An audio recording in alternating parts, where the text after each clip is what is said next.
When Canserbero was found lifeless, two versions emerged to explain it. The official one, and the one that suspected the mysterious circumstances in which he was found. The official version was that he had a psychotic break, attacked his manager with a knife, and then jumped out of a window. This was reinforced by certain lyrics in his songs where it seemed there was another disturbed side inside his mind.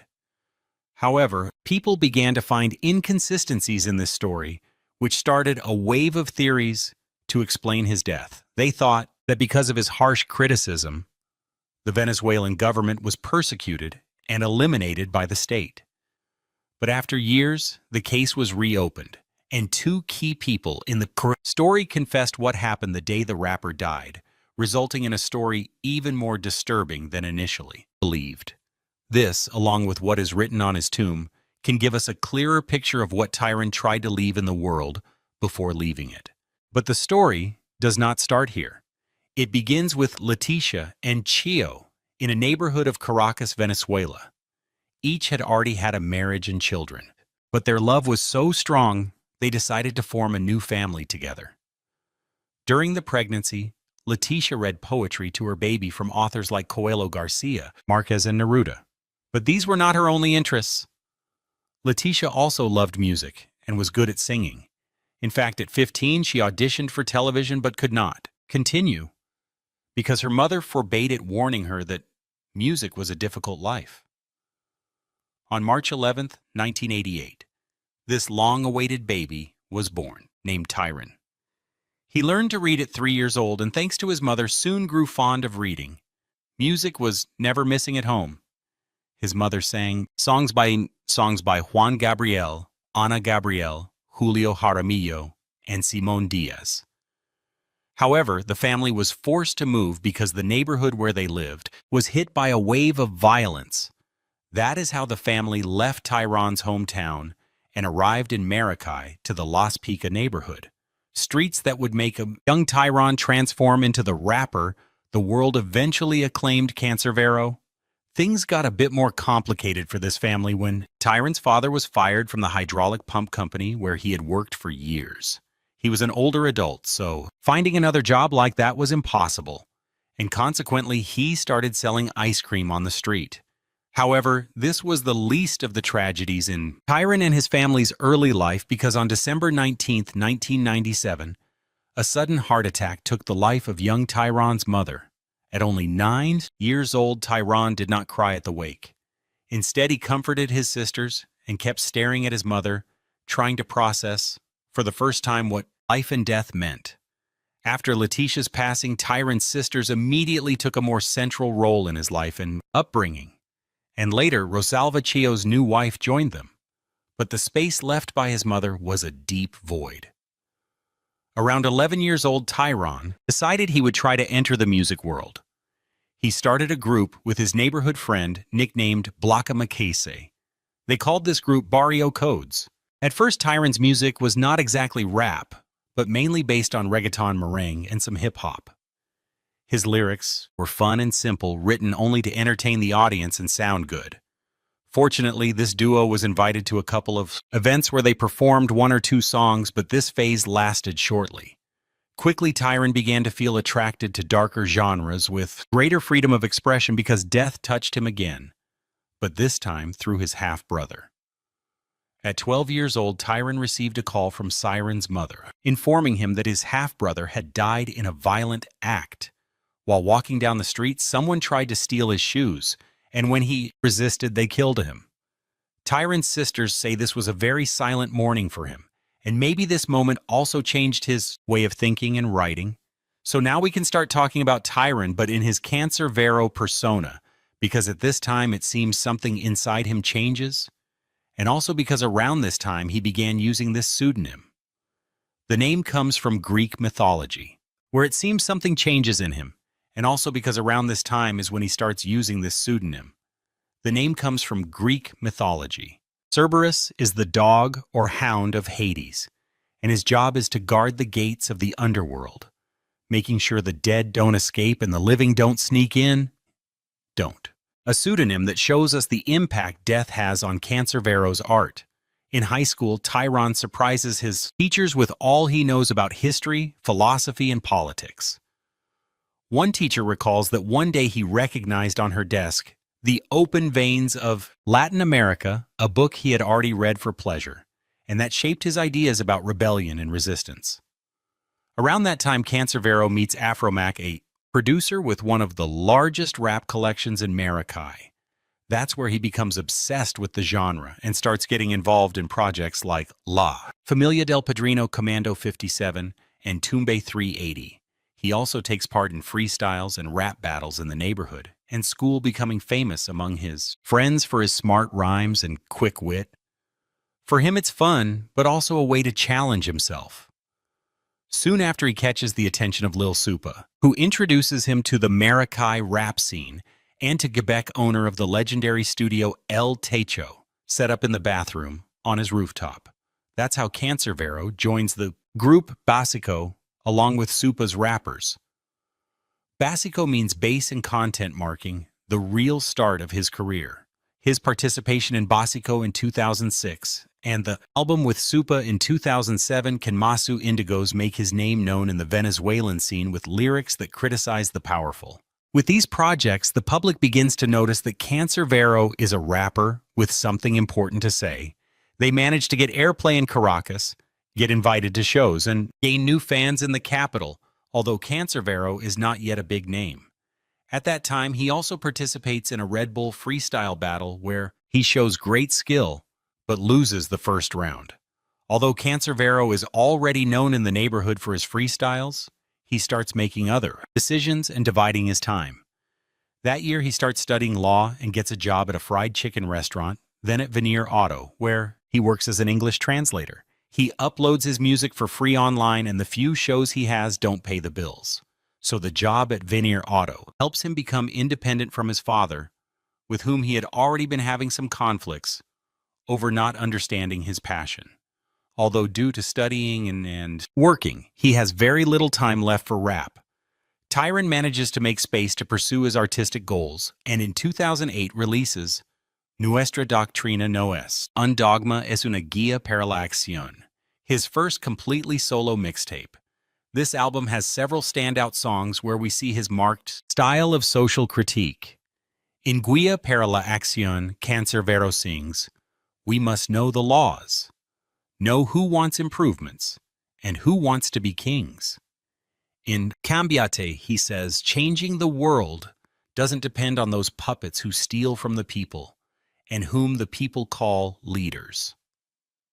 And more famously, there will never be a revolution without an evolution of consciousness. The difference depends on you. These, along with Advertencia and Canción de la Prisión, are songs that explicitly criticize the Venezuelan government, its leaders and institutions, while defining revolution as one that necessarily involves changes in consciousness, or it doesn't work. If you don't change, nothing changes. This opinion gains more weight coming from someone who grew up watching his country change course again and again. Before Tyron was born, Venezuela had already gone through crises and protests, and during his life he saw presidents arrive with promises of revolution, spend the oil boom on social programs, and over time see the country decline. While the government talked about change, the reality on the streets got worse and worse. The problem is, this isn't winning him many friends. His sisters and friends have said in some interviews that the more people listened to his music, the more threats he received, but they never gave specific names, something that will be important later. Although this album is hugely successful with his fans and genre fans, Nuestra Doctrina no es un dogma is released completely free on the internet, so it doesn't pay Canserbero a single cent, who continues working at Veneer Auto for now. Around this time, Tyron meets Kapu, a beat producer, with whom he starts collaborating for his next album. They have a dynamic where the producer sends him music, and Canserbero later goes after the bits who he starts collaborating with for his next album. They have a dynamic where the producer sends him music, and Canserbero follows after, working on the roof to work on his rhymes. But unfortunately, between 2009 and 2010, Venezuela was shaken by 4 earthquakes over 5 points on the Richter scale 3, of which struck the state of Aragua, where Maracay is located. And although there were no fatalities, Canserbero joked with Capu and Jebek about giving their lives on this album because at any moment they could be buried under rubble. In this context, in 2010, Vida was released, Canserbero's first album, a record made for people who encourage personal growth, human collaboration, and that shows that inside those green eyes is a soul with many feelings to express. The original cover of this album is a collage of photos of Tyron with his friends, family, and other aspects that make up his being. Vida perhaps has one of Canserbero's most popular songs, Thinking of You, besides his favorite song to sing live and Happiness, along with a song he never performed live, Ice Law. Thinking of You is a love song that shows the depth of feelings of someone like Tyron. Just like Ice Law, a painful ode to his late mother where he sings like a child who doesn't understand that his mom is gone. Sorry for wishing you death that time you pinched me very hard during a scolding. I promised to do my homework and obey you, but don't scare me anymore. Where are you? Stop hiding. And Happiness carries a message about detachment from material goods and rejects the idea that acquiring them equals happiness, emphasizing the importance of love in the equation. And by the way, the criticisms of the government don't stop at all. At this moment, Chavez is in his second term for which he had to modify the Constitution, and Tyron is not convinced by his methods or changes. That's why in Aceptas he sings, "And that the little angels help us? I doubt it. That these governments help us? I doubt it. That's why I propose we change the future. We the people, no one else is needed." With all this, we can see that Vida has a more personal focus, but the outrage about social conditions hasn't disappeared. Also, in a slightly later conference, Tyron says it's impossible not to talk about politics when you make honest rap, because it just comes out and escapes you. This album is a huge success and elevates Canserbero's career to another level. He starts touring in Venezuela and other countries. His music begins to play on the radio and people start recognizing him on the street. However, given the small size of the Latin American rap industry, especially conscious rap, Canserbero decides not to quit his job in Veneer Auto yet. Also, fame and money are things Tyron never got used to. It's no secret that Tyron was a completely different person off stage, a relaxed, thoughtful, peaceful, even shy guy, perfectly content with the idea of arriving to sing somewhere and leaving immediately afterward. There are even moments when Tyron sneaks onto the stage and expresses doubt and disbelief about being a rap star. Another thing that happens around this time in 2011 is that Canserbero releases a single called Tripolar, where he raps, "I hear voices in my head all the time competing with each other, affecting how I feel." And another from the same year called Nah, where he says, "Many say I'm crazy and maybe a little. Sometimes I think I have a huge mechanism inside my head. The doctor says I should be medicated." Within Tyron's repertoire, there are several other lyrics like this, which makes some people doubt the singer's mental stability. Also, it became known that Canserbero lived for about a year without mirrors in his house, and it's known that identity problems in people often translate into repulsion for their reflection due to the difficulty of recognizing or accepting what they see in it.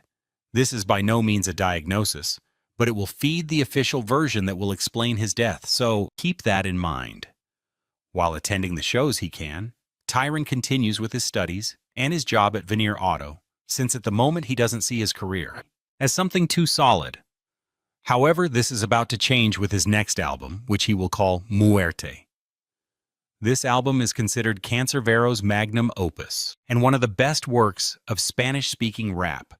It is produced just like all the others on the roof, and often late into the early morning, which are the only ones Tyron has available due to his work schedule. Death, as expected, is a much darker album than life. Here, Canserbero confronts death head-on, the concept that has been chasing and tormenting him since childhood, and also unleashes his rage, pessimism, and hostility in a way he hadn't before. We have, for example, Machiavellian, another love song, but this time about a love that's already ended. Stone. World or Reign tells stories of families destroyed by crime, revenge, and addiction. Or Jeremiah 17:5. A song you can dedicate to your mortal enemy. He also plays in several songs with the idea that death finally catches him in songs like It's the End of My Death. And of course, Epic, his most famous song. It's epic. It's Canserbero's fantasy of avenging his brother's death, eliminating a certain Carlos, but dying in the process, descending to hell, and fighting him in a rap battle to escape. It takes inspiration from Dante Alighieri in his Divine Comedy, but also from countless stories of humans defying death in human ways. Battles of good against evil where no one including him is completely good or bad. Maybe this is how Tyron deals with the grief of his brother's death. Siren, but instead of pulling triggers, he writes, and instead of crying, he sings in his honor. Finally, we have to talk about One Day in the Hood, a song that criticizes all governments and elites equally, regardless of their political leaning. The only downside of this album is that despite how iconic it is, it forgets the fact that Canserbero is also capable of conveying hope and love for life, as in life as a movie tragedy comedy and fiction, where he sings lines as positive as, I admit that sometimes I'm tired of fighting and want to sleep to never wake up, but I remember those moments that many times gave me strength and make me grateful when I wake up. Death is a massive success, and Tyron can no longer pretend he's not famous and continue his normal life. Also, international tours overlap with his shifts at the car plant, and honestly, he no longer needs unemployment money. Now he has a clear path to dedicate himself 100% to his music. On the other hand, after Chavez's death and the start of Nicolas Maduro's government, Canserbero doesn't hold back his opinions about his new president on Twitter posts. Today, like I'm waiting for Maduro to shave off the ends of his mustache. Nothing's missing. After this, he goes on tour with an album called Apa y Can from 2013, and later Canserbero moves to live in Spain. Some believe it's because he had been receiving more serious threats and also because his country was going through one of its worst moments. Also physically, Tyron looks different. In this 2013 interview, he looks tired, perhaps a bit depressed, and thinner, just like in another interview recorded during his time in Europe. Maybe he knew something he shouldn't have, but most likely Tyron was just overwhelmed with fame and money, learning to deal with people approaching him out of interest and recognizing those he shouldn't keep close. Not long after Canserbero returns to Venezuela with plans to record a lot of new music, including an album that, according to those who spoke with him, would be called Guru Fio. It's possible that on this album, he collaborated with Carlos Molnar, his manager for some time, who, by the way, is married to a woman named Natalia. But let's say that between Molnar, Natalia, and Tyron, some tensions were starting to show.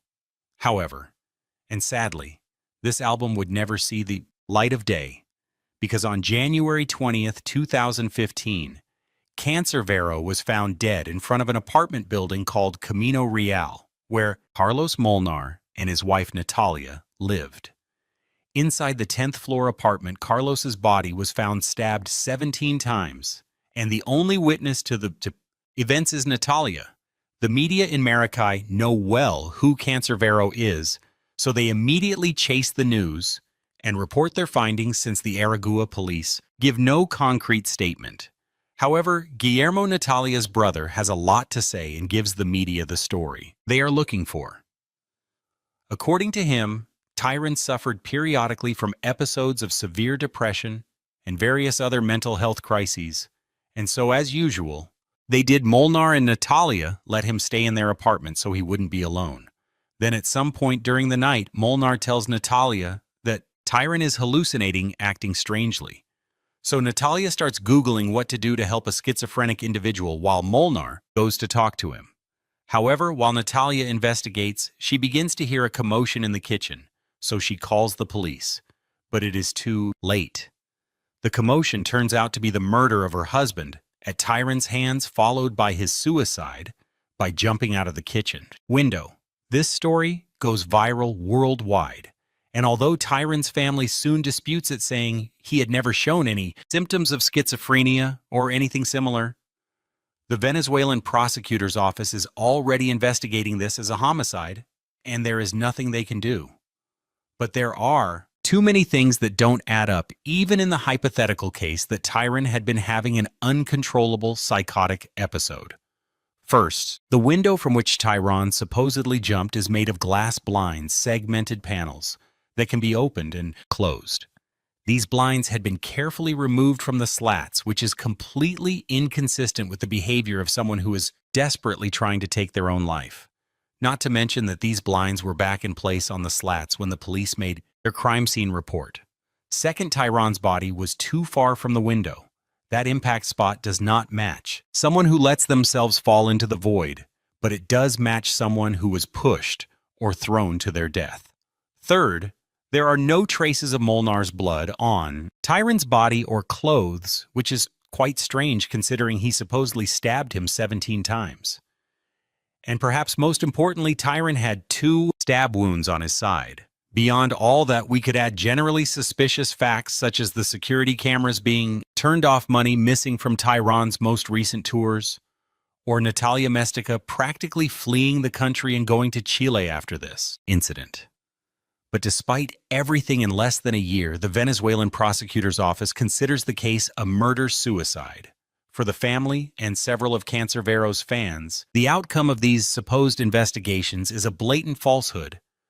But over months and years, the narrative starts to be accepted by the general public.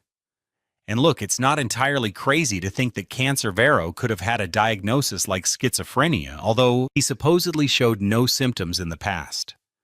Schizophrenia is often diagnosed between ages 16 and 30, following a first psychotic break, as could have been the case with Canserbero.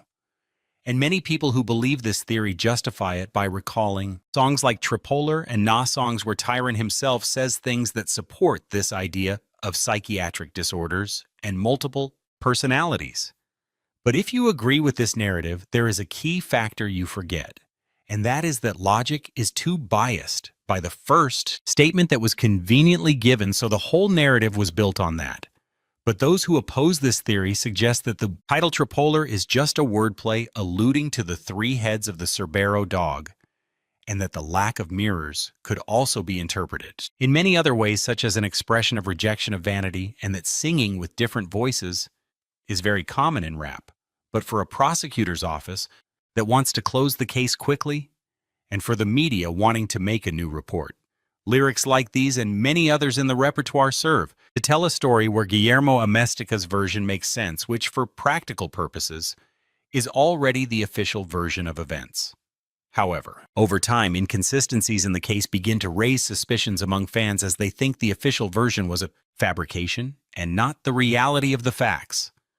At this point, different theories start to emerge about who eliminated Canserbero and why. It is said that Canserbero may have stolen money from other artists during his tour in Mexico, and that what happened was a settling of scores. Another theory says that after Tyron fired him, as manager Capu planned everything to keep the music royalties.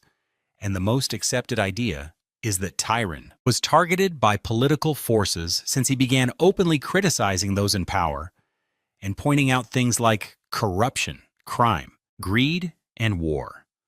Although he obviously had no interest in leading a coup with his lyrics, he could inspire those who did, teach a generation to be aware of thought leaders' control. In that sense, the theory argues that Canserbero was eliminated to send the message, if we can get rid of him, do you think you are safe? For almost 10 years, there was a debate between the official version and these theories, but in 2023, Tark Williams, now Venezuela's Attorney General, launched an investigation, shedding light on the case. On December 26 of that year, Natalia Mestica and her brother were recorded confessing the new official version of events and stating that what happened according to them was the following. After tours in Chile and Argentina, Natalia wanted to be paid for organizing and flights, but Molnar refused. Shortly after Tyron told her he no longer wanted her to represent him or attend his concerts as her way of working overwhelmed him, Natalia decided to take revenge. On the night of January 19th, 2013, Tyron stayed at Molnar and Natalia's apartment because there was no electricity in his. Natalia saw her opportunity there. While Molnar and Tyron talked, Natalia emptied 2 vials of a sedative called Alprom into a teapot she served to both. Then they drank several cups. Natalia returned to the kitchen to prepare dinner. At that moment, Molnar entered already a bit drowsy from the sedative, and seeing that Natalia took advantage to stab him in the jugular, back, and arm, and consequently Carlos Molnar died. Tyron, although already under the effects of Alprom, could see what had just happened, but just before it happened to him too, he fell asleep. Natalia then stabbed him twice in the sides, killing him. She then called her brother Guillermo, who arrived with 3 7 agents to whom he paid $1,000 each to cover up the crime. Together, they stabbed Molnar's body 14 more times and gave Tyron 2 more stab wounds, along with a blow to the face with a pipe. So the wounds on both matched the story of a fight during a rage attack. Then they threw Tyron's body out the window. Guillermo showered and changed, while Natalia did the same before going out to ask neighbors for help. When the police arrived, Guillermo returned and bribed the officers with $10,000 to fix the scene. Later, he gave the media the version of events they had planned. The rest is history. Natalia and Guillermo are currently serving 25-year sentences each, along with all the bought authorities. An accomplice named Marcos, who was the person who stole the tour money from Tyron's apartment, and the forensic doctor who omitted several key details in her autopsy report. An unfortunate peculiarity of these videos of siblings Natalia and Guillermo confessing their alleged crimes is that both are visibly tied hand and foot, which has led some to believe these are forced confessions. What do you think of all the versions that exist? Do you believe this latest version is the truth? Or do you think the truth may have already faded? I read you in the comments. The whole Canserbero case moved me deeply, because beyond the protest bars, tours, and media attention, Tyron was a boy, only 26 years old when he lost his life. But what moved me most was when I found images of his grave. It is in a rather simple and peaceful cemetery and has the following inscription: Canserbero, Tyron, Jose Gonzalez Orama. Nothing more, nothing less. Many have turned him into almost a myth, placing him on a pedestal for his protest lyrics and the circumstances around his death. But that phrase on his tombstone says it all to me. It reminds us that before being Canserbero, he was Tyron, a student, a son, a brother, a friend, a worker, a 26-year-old boy who dared to follow his passion and sought to motivate others to seek change, but ultimately a human, like all of us, nothing more, nothing less. With that phrase, it seems, his passion, and sought to motivate others to seek change, but in the end, a human like all of us, no more, no less. With that phrase, it would seem, telling us that you don't need to be someone extraordinary to do extraordinary things, that from each person's own front, from our voices, our passions, and our actions, we can seek change in what we believe must change. In the end, that was him, just another person with fears, dreams, and contradictions who tried to contribute something to the world with what he had. And more than in any verse of any of his songs, perhaps in that simple grave lies the most important message he left us. Nothing more, nothing less. M.